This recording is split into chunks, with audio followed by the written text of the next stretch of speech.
Joe Biden called to apologize to Anita Hill. She didn't accept Biden's apology and says that Biden now needs to apologize to women across America. I'm sorry she was treated the way she was treated. That lady deserves a real apology. Oh, yeah. Joe Biden, given his long career in government, he cannot start this out on an apology tour. And Joe Biden is a has-been. Joe Biden has been apologizing for past statements, votes, and actions since the day he announced his campaign. Segregation? He defended it. Anita Hill, he didn't believe her. The Me Too movement, he was part of the problem. I'm Anders Hagstrom, and these are the facts. Biden was involved in desegregation efforts, but not in the way you think. In 1975, Biden argued that segregation was a matter of black pride. Integrate people so that they all have the same access and they learn to grow up with one another and all the rest is a rejection of the whole movement of black pride. And then there are his other gaffes on race, making jokes about Indians. You cannot go to a 7-Eleven or a Dunkin' Donuts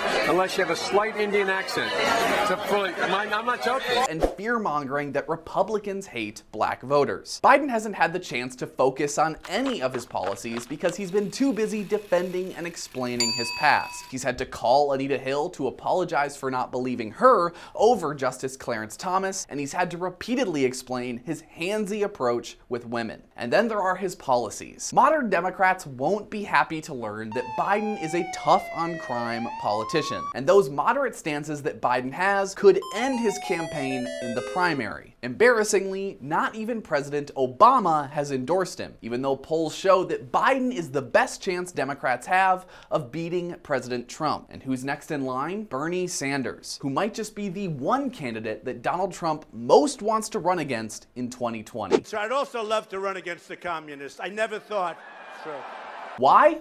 Because Bernie Sanders is the one man who could shift the election from a referendum on Donald Trump to a referendum on socialism. And now let's go to some of your comments from last week's video about Bernie Sanders wanting felons to vote in prison.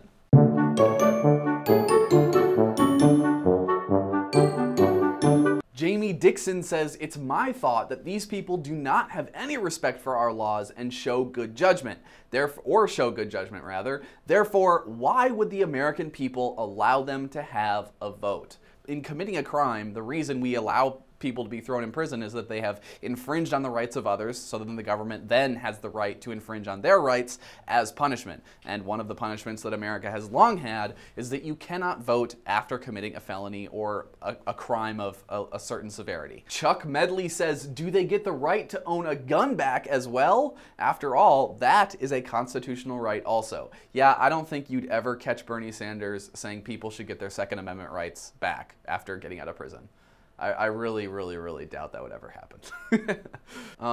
Brent Noakes says, "I'm an ex-axe killer and I would welcome a chance to vote for..." What the It sounds, if he's an ex-axe killer, it sounds like he's typing like with 5 of his fingers chopped off from his own axe, because this man is typing totally incoherently. He's probably lying. Kay Wagnon says, "DCNF, keep up the good work." Thanks, Kay. You too. Thanks for watching, and be sure to like and share this video if you liked it and you want to share it. And also like our page here at the DCNF Presents the Facts and our friends over at American Voices and the Daily Caller. And if you're watching on Facebook, you can like my page in the description. Thanks for watching.